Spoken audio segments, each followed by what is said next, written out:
Hello and welcome to the Posers Podcast, the place where we skip the fluff, say the quiet parts out loud, and dig into what really matters. This is where photography, psychology, and business collide. I'm Jody, your host, and I'm bringing you my raw takes, hard wins, and a whole lot of unfiltered honesty about what it takes to build a photography business that actually connects and makes money. So ladies, grab your headphones and get your tits up and your ears open because we are going to build something really incredible together.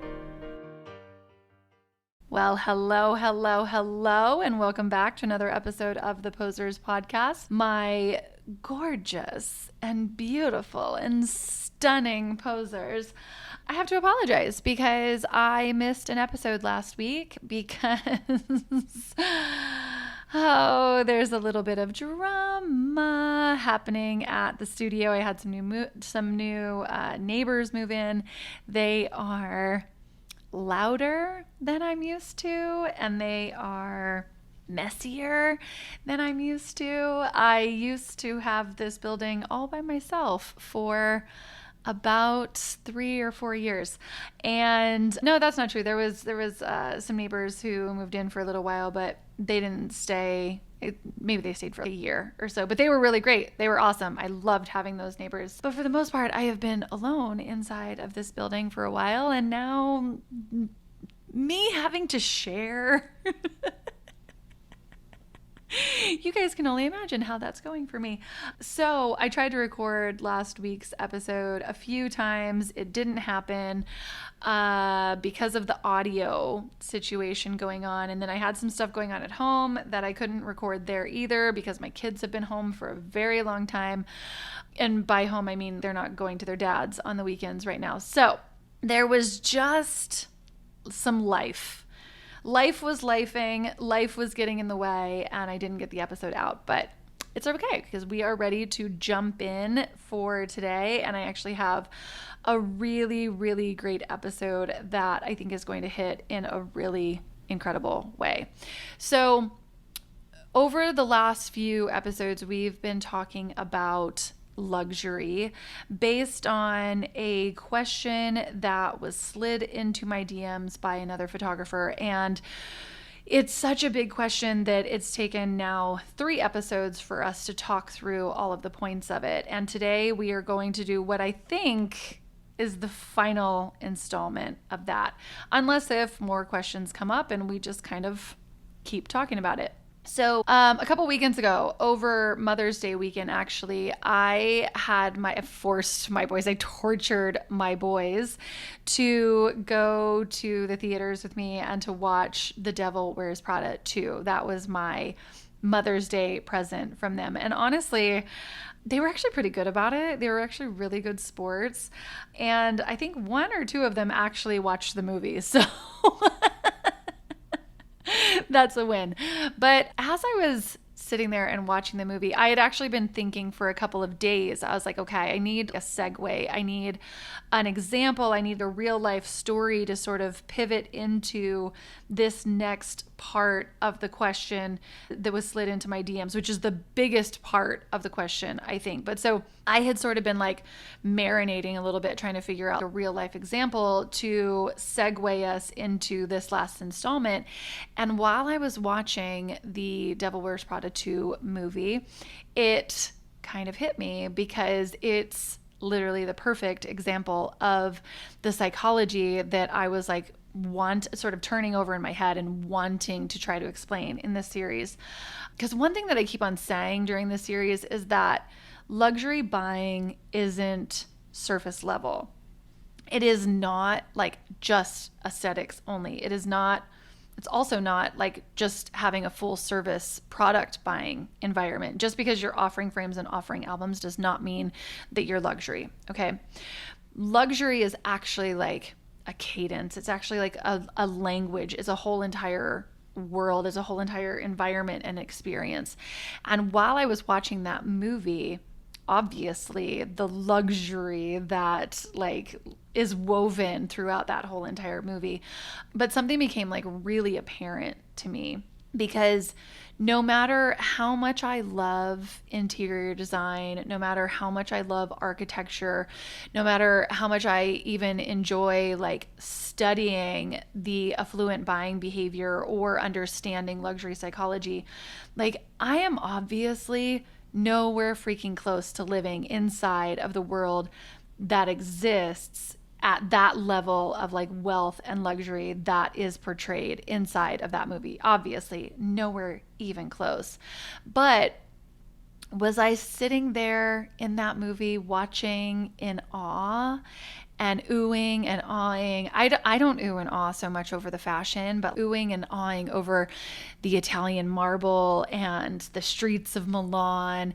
And the fact that at one point in the movie, they were just like, oh, let's take a quick trip to the lake. And it was just like, oh, we've got to pop over to the lake for something. And here in Vegas, I'm like, okay, if I'm going to go to the lake, it's like we're going to get some jet skis and go to Lake Mead, right? Or like a whole week it would be like, okay, we're going to pop up to Utah and go to Lake Powell.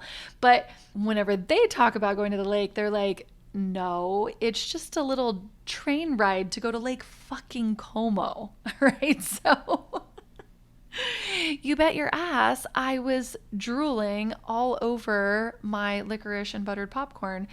And that is the basis for today, because humans are actually hardwired to aspire upward. We are constantly looking towards groups and lifestyles and experiences and identities that feel elevated from where we currently are in our life. That's just human psychology. There's obviously, yes, we need to have this sense of belonging for sure, but we're all intrinsically, like, in fact, if you really broke it down, we're all just a bunch of social climbers. Like, intrinsically built into us, we are all a bunch of social climbers, because as humans, we want access and we want proximity to things that feel aspirational. We always look to what the people ahead of us have. And this is actually the exact definition that Capoeira talks about constantly in his book on luxury psychology, is that luxury really only exists because of this fact that humans are deeply motivated by that desire to want to elevate. And no matter if you think that you are like this or not, it actually exists at every level of life. If you'll notice this in any part of your life, because if you buy a new car, it only feels new for a few months until you start dreaming of what you're going to purchase next. Or if you buy a Coach bag, you are soon dreaming and thinking about the day that you'll be able to buy a Chloe. If you just bought a new house, then the next step is to think about what it'll feel like or what it will look like when you have it designed all the way that you want. Nobody is immune to this, and nobody is ever better than anyone else in this regard. And it doesn't even have to be like always materialistic either. Even if you're like a bushwhacker who lives off of the land, there is a natural hierarchy inside of worlds like that too. Even in worlds that reject consumerism entirely, people still find ways to signal mastery and experience and taste or status or power, because aspiration and hierarchy are so much a part of human nature, not just capitalism. So if you missed the first 2 episodes of this series, definitely go back and listen, because we unpacked everything from defining luxury correctly for your specific market to portfolio curation and taste, and to the level of psychology that the client journey and why the client journey needs to have, and why luxury is not just aesthetics alone. It's aesthetics paired with the emotional experience, the intentionality, the presentation, the perception, everything. Now, there was another really important part of that original DM question that I want to end this final episode of this series on, because I think that it's the biggest part of the question that you might be waiting to hear me answer, because it starts with the word how. Everything else that we've answered up to this point has started with the word what or the word why. And the word how is almost never answered without it being behind a paywall. But I am going to answer it in depth and in full today. So get your tits up, get those cute little ears of yours open, all right? The original question in my DMs, the second part of the question was, how do I start speaking to luxury clients without alienating the clients that I already have? And honestly, I think this is one of the biggest misconceptions that not even just a photographer, any service provider could have about how to move their business into the luxury space, because we think that we need to suddenly become a whole different brand, or that we need to spend $10,000 on a rebrand, or that we need a better website, or that we need content that actually speaks to the whole entire different client or a different audience. And I want to say, yes, both things can be true. So yes, while all of this can be true, and this can all come at some point down the line, but none of this is actually step number one. So kind of point blank, like just to answer it briefly, how do you move from the bargain buyer to the luxury space? You actually You don't try to make a leap. If you try to force your current clients to jump that gap just because you decide to stop charging $350 for a session and move into, say, like $1,000 for a photo shoot, you will tank your business. Okay. But the best part about this answer is that the way to do it is actually far easier, because you do not need an entirely different audience. You need a different pricing structure first, because what we tend to call, quote unquote, like budget clients, those aren't necessarily always low budget people. I'm going to say that again. What we call budget clients are not always low budget people, because they are simply clients who are buying within the only framework that you have ever presented to them. And that's a really huge distinction, because I have DMs from posers in my inbox every single day saying that they make $2,000, $3,000, $5,000 sales from one photo shoot. And then they'll say that this same exact type of photo shoot was, say, $500 the year before, and nothing else has changed in their business except for their pricing structure.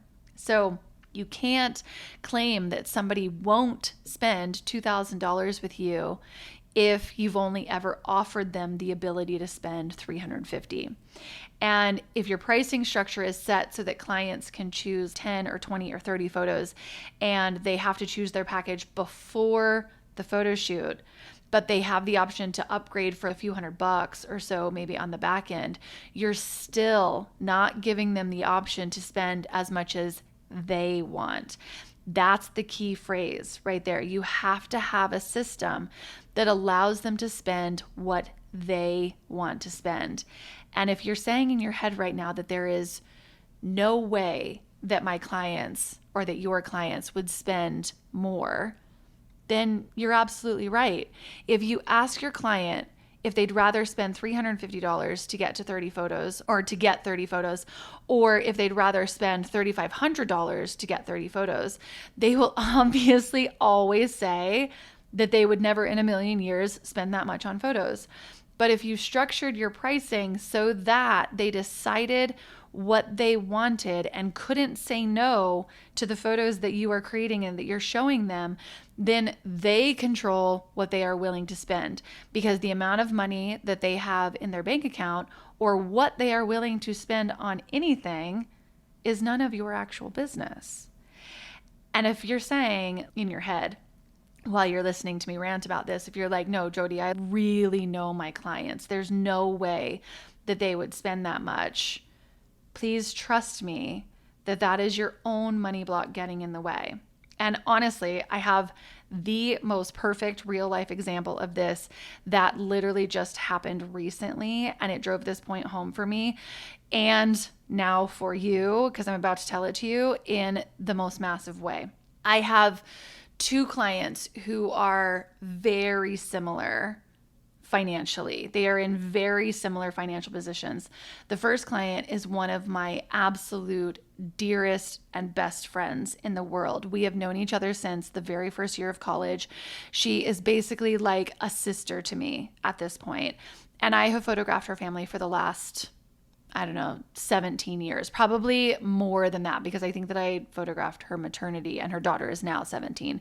So because she is such a close friend, she's never experienced my actual business model the way that normal clients would. I've always photographed her family at a flat, all-inclusive rate, which is honestly about $1,000 or so for her family session.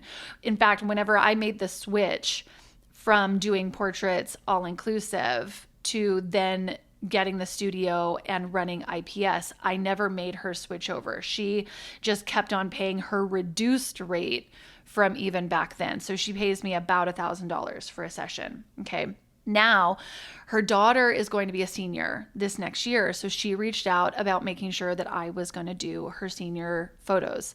And while we were talking, I was like, you know what? Honestly, I don't really care about making money off of you. I don't really care about making money from your daughter's senior session.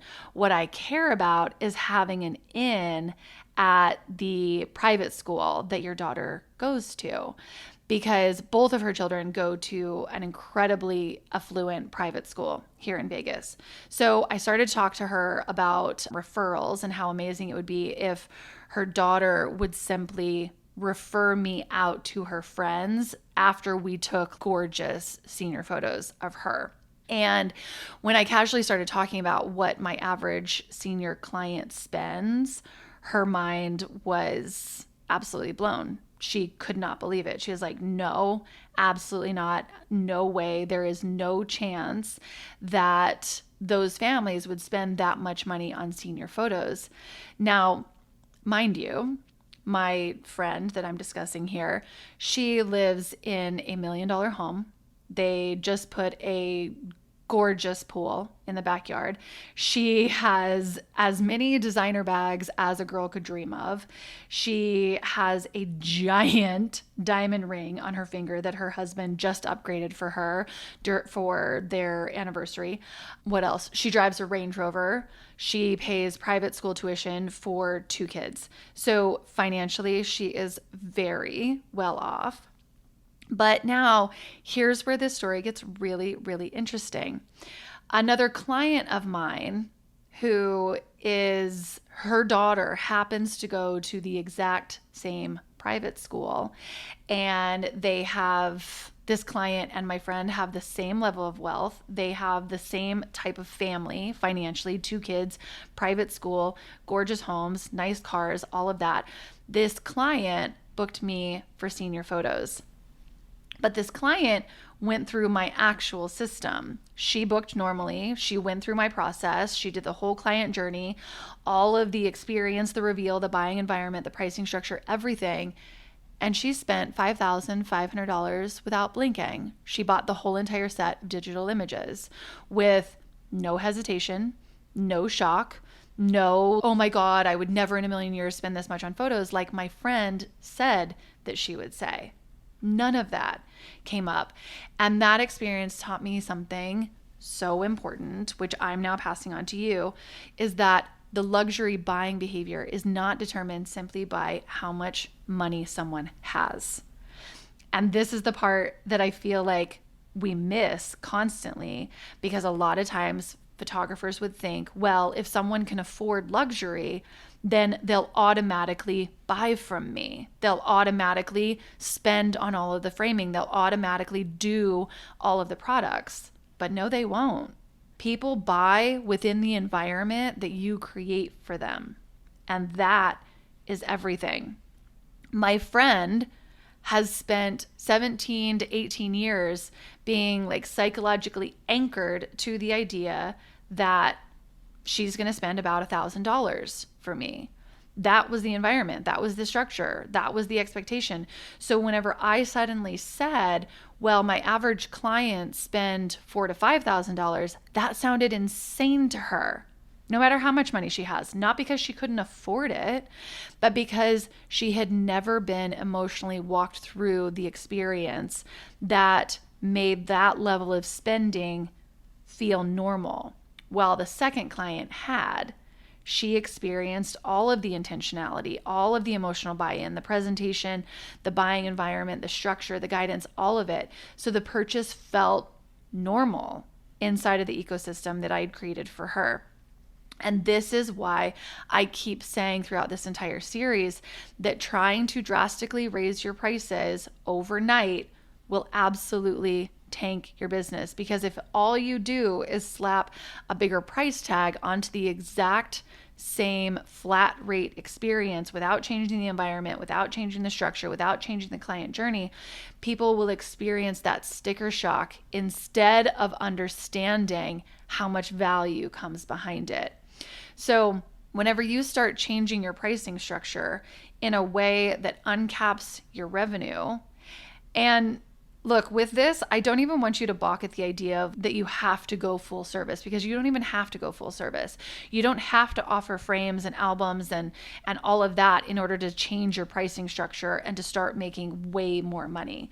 But whenever you change your pricing structure, you give your existing client base, the one that you think is so bargain focused, you give them the opportunity to elevate to a higher level, to the level that you're aspiring for your business to go. So you tap into that psychology of humans aspiring to belong to the group above them. And honestly, I think that photographers underestimate how badly people want to rise into a more elevated experience, because people love upgrading. It is literally the only reason why first class exists. It is the only reason why the Four Seasons exists. It is the only reason why airport lounges exist. And honestly, especially women love this. Not that men don't, but women love being invited into a more beautiful experience. So the shift isn't that you should abandon your current audience and go find new rich clients. The shift is that you start leading your current audience somewhere bigger. That's exactly what luxury brands do. They cast a vision. They show people what's possible. They educate their clients on things they may not have even considered before. So if you're struggling with this in your business, it actually isn't a client problem. It isn't an audience problem. It's about structure and leadership, and the structure and leadership that you're not providing. So to answer the question, how do I move my business into the luxury market without alienating my current clients, is you simply don't. You invite your current clients to move into that space with you as you grow and as you transition and as you start running your business from a more intentional mindset.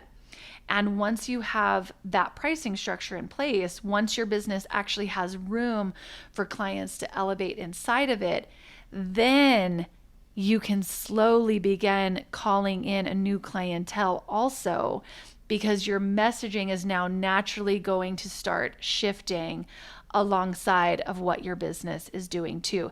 And then it's going to feel like you're not doing this in this kind of fake and forced way. Not in this suddenly, oh my God, okay, now I'm raising my prices and now I'm so expensive kind of way, but in a way where the language around your business starts evolving and you start speaking more about the experience and more about the intention and more about preserving the full story and more about what's possible to create together instead of what's the cheapest way to just grab a couple of photos. And over time, those subtle shifts start signaling something different to your audience. Your current clients feel like they're invited upward into a more elevated experience, while new clients who are already searching for that level of experience begin recognizing themselves in your messaging too. And that's how the transition actually happens, not through rejecting the current client base or alienating the current client base, not through becoming someone else overnight, but through slowly refining the structure and the leadership and the language around your business until the market begins perceiving you differently. And honestly, if this entire series have made you realize that you've been looking at your business through a completely different lens than you ever have before, then there are a lot of ways to continue learning from me beyond just this podcast. If you're newer into my world, start binging these podcast episodes because there are hours and hours of free education sitting right here for you around psychology and sales and positioning and client experience and posing and launches and marketing, all of it. Everything that I teach is right here in the podcast. And if you wanted to go deeper into posing, if that's the thing that you struggle with the most, if your clients feel awkward or disconnected or stiff, or if you walk into shoots panicking that you're going to go blank mid-shoot, then the posing method was literally built for you. It's my entire psychology-based system for creating emotional connection and natural interaction during photo shoots. And you honestly cannot run a luxury photography business without understanding this piece of the puzzle. So if you're wanting to go even deeper with business strategy, with pricing, launches, messaging, like the whole entire system, all of the things that we've talked about during this luxury series, then get yourself on the wait list for the mastermind, because that's where we go so much deeper and we build. That's where we stop talking about concepts and we actually start implementing them inside of your business. But if you're not quite ready for any of that yet, that's okay too. I just want you to keep listening. I want you to keep studying. I want you to keep refining your eye, keep paying attention to how people make you feel whenever you interact with brands, whenever you interact at nice restaurants, whenever you're at 4-star, 5-star hotels, whenever you're inside of luxury buying experiences. Pay attention to how that makes you feel, because the more aware you become of human behavior, the more intentional your own business becomes too. Okay? That is all I've got for you today. I will see you in the next episode. Bye for now, posers. Okay, so that is a wrap on this episode of the Posers Podcast. If you loved it, please subscribe, rate, and review, because honestly, algorithms are needier than all of our ex-boyfriends combined, and ladies, I need all the help I can get. If you've got thoughts, questions, love letters, even hate mail, please send them my way. I actually read every single one of them. So until next time, stay bold, stay messy, and don't let the bullshit win. Tits up, ears open, and go build something incredible. Bye for now, friends.